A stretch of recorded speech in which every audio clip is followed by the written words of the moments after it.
చెవిరెడ్డి భాస్కర్ రెడ్డి రెండో కొడుకు హర్షిత్ రెడ్డి కామెంట్స్. కూటమి ప్రభుత్వం వచ్చిన ఏడాది నుంచి మా కుటుంబాన్ని టార్గెట్ చేసింది. భాస్కర్ రెడ్డిపై పోక్సో కేసు కూడా పెట్టారు. లిక్కర్ మమ్మల్ని, మా కుటుంబాన్ని చాలా బాధించింది. లిక్కర్ వల్ల మా తాతయ్య, బాబాయిని కోల్పోయాం. కాబట్టి మేము లిక్కర్ జోలికి వెళ్ళం. మా వ్యాపారం నిమిత్తం బయటికి వెళ్తుంటే పారిపోతున్నామని అక్రమ కేసు పెట్టారు. పోలీసులు అక్రమ అరెస్ట్ చేశారని లేఖ రాసిన చెవిరెడ్డి భాస్కర్ రెడ్డి మాపై పెట్టిన అక్రమ కేసులపై న్యాయ పోరాటానికి సిద్ధం. నా పేరు హర్షిత్ రెడ్డి. నేను చెవిరెడ్డి భాస్కర్ అబ్బాయిని, రెండో అబ్బాయిని.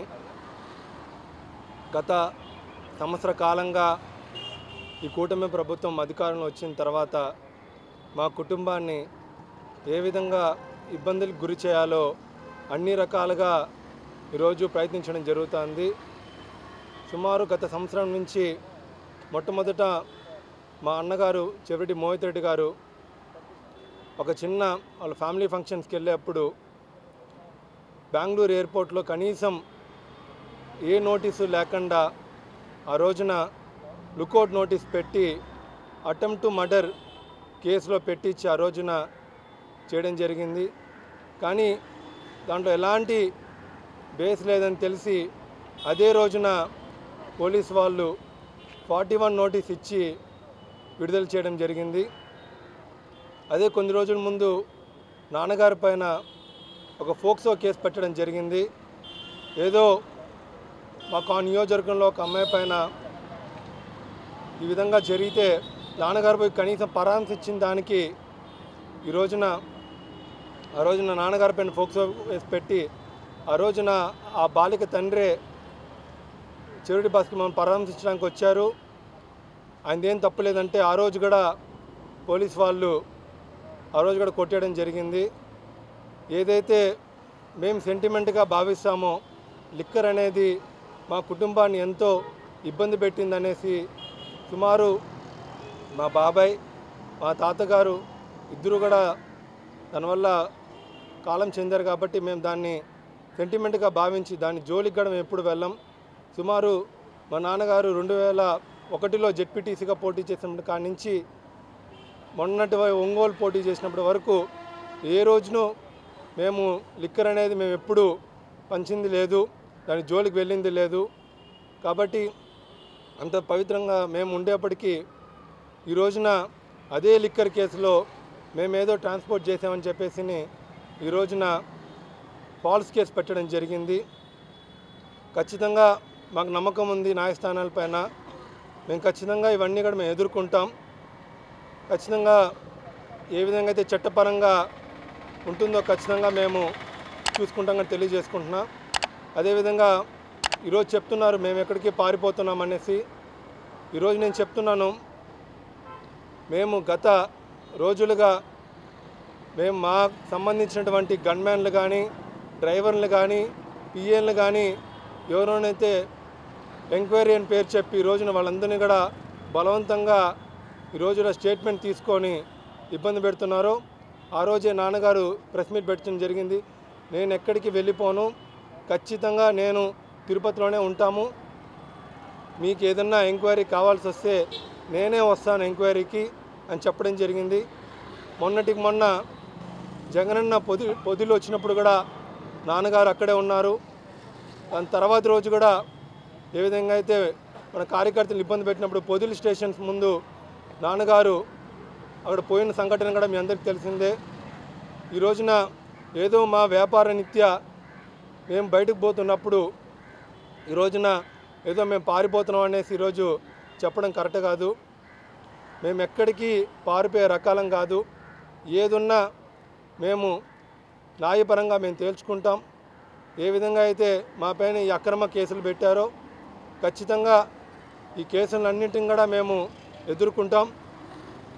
నేను చెప్తున్నా మాకు నమ్మకం ఉంది న్యాయస్థానాలపైన, ఖచ్చితంగా మాకు న్యాయం జరుగుతుంది అనేసి. Thank you. ఇంకోటి గారిని అరెస్ట్ చేసినప్పుడు నాన్నగారు తన చేతుల మీద తనే రాశారు లెటరు. ఏ విధంగా తను ఈ అక్రమ అరెస్టు గురించి చేశారనేసి ఈ లెటర్ని అన్ని పత్రికా మిత్రులకు అందరికీ ఇవ్వడం జరుగుతుంది. నాన్నగారి తన చేతుల మీద రాసిన లెటర్ ఇది. ఏ విధంగా ఈ పోలీసులు కుట్రపూరితంగా చేశారో మొదటి నుంచి రాయడం జరిగింది. ఇవన్నీ కూడా ఒక్కొక్కరికి ఒక కాపీ ఇవ్వడం జరుగుతుంది. ఖచ్చితంగా వీటి మీద మేము గట్టిగా ఉంటాం కూడా తెలియజేసుకుంటున్నాను. పేపర్ ఉంది. Thank you.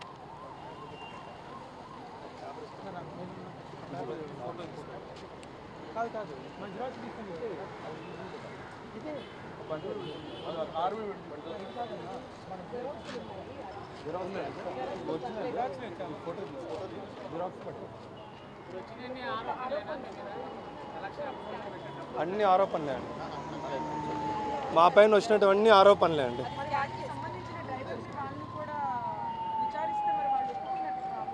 బలవంతంగా ఏదైతే వాళ్ళ దగ్గర చేయించారో, ఇప్పుడు ఒక గన్మ్యాన్ ఒప్పుకున్నారని రాసిచ్చారు. ఆ గన్మ్యాన్కి ఈ రోజున ఇమీడియట్గా 60% శాలరీ ఇంక్రిమెంట్ ఇచ్చారు. ఒక గన్మ్యాన్ ఒప్పుకోలేదని చెప్పి ఈ రోజున ఆయన ఈరోజు తిరుపతిలో ప్రభుత్వ ఆసుపత్రిలో ఈరోజు ఆయన ఉన్నారు. కాబట్టి వాళ్ళు ఎవరైతే వాళ్ళకి స్టేట్మెంట్ అనుకూలంగా ఇస్తారో వాళ్ళందరినీ కూడా తీసుకుంటున్నారు. లేని వాళ్ళని ఈ విధంగా మ్యాన్ హ్యాండ్లింగ్ చేసి వాళ్ళు ఇబ్బంది పెట్టే ప్రయత్నం చేస్తున్నారు.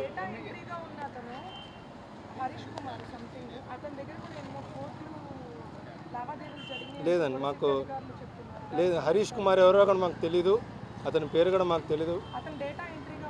లేదండి, అతను ఎవరో కూడా మాకు తెలీదు, హరీష్ కుమార్ అనేసి.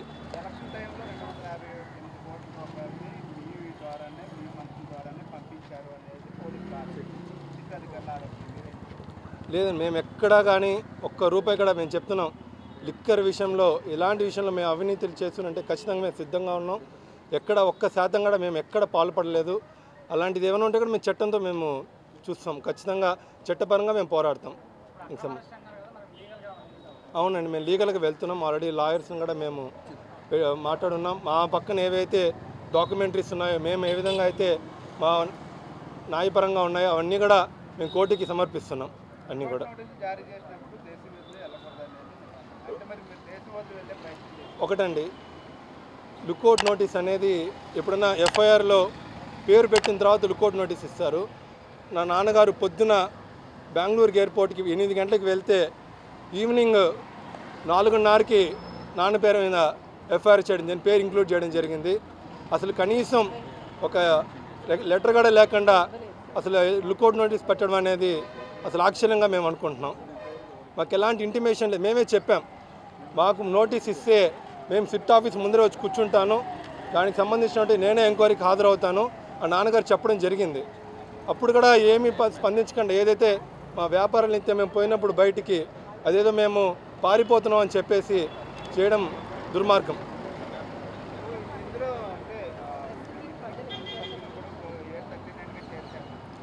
మేము ఇంకోటి చెప్తున్నాం కూటమి ప్రభుత్వానికి, మీరు మా కుటుంబం పైన ఎంత కక్ష సాధింపు చేస్తున్నారంటే ఈరోజు మా అన్నం కూడా పెట్టడం జరిగింది. అన్నగారు మేము సిద్ధంగా ఉన్నాం. నేను మా తల్లిగారు ఇప్పుడు ఇద్దరే పెండింగ్ ఉన్నాం. మేమిద్దరం కూడా సిద్ధంగా ఉన్నాం. మీ ఏ అక్రమ కేసులు పెట్టినా దాన్ని పోరాడడానికి మేము కూడా సిద్ధంగా ఉన్నాం. లేదండి, వెంకటేష్ నాయుడు అనే అతను వేరే వాళ్ళ కుటుంబ సమేతంగా అతను బయటికి వెళ్తున్నాడు. అతను వాళ్ళ ఫ్యామిలీతో వేరే మాల్ తీసుకుపోతున్నారు. మేము కొలంబో పోతున్నాం. మాకు అతనికి మా ట్రిప్కి ఎలాంటి సంబంధం లేదు. అతను మాకు తెలియకుండా పోయినా అతనికి అసలు మామూలుగా విట్నెస్గా అని చెప్పి ఎంక్వైరీ కూడా అతను హాజరయ్యారు లాస్ట్ టైము. అలాంటి అతన్ని ఈ రోజున ఏలో అతని కేసు కూడా ముద్దాయిగా చేర్చడం చాలా దారుణం. అతను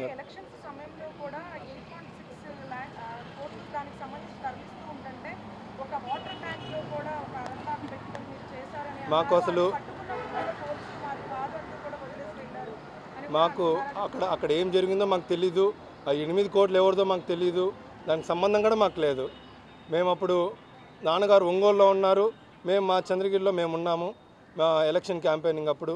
ఆ డబ్బు ఎవరిది అనేసి కూడా మాకు ఇంతవరకు ఏమీ తెలీదు. మాకు దానికి సమాచారం కూడా మా దగ్గర ఏమీ లేదు.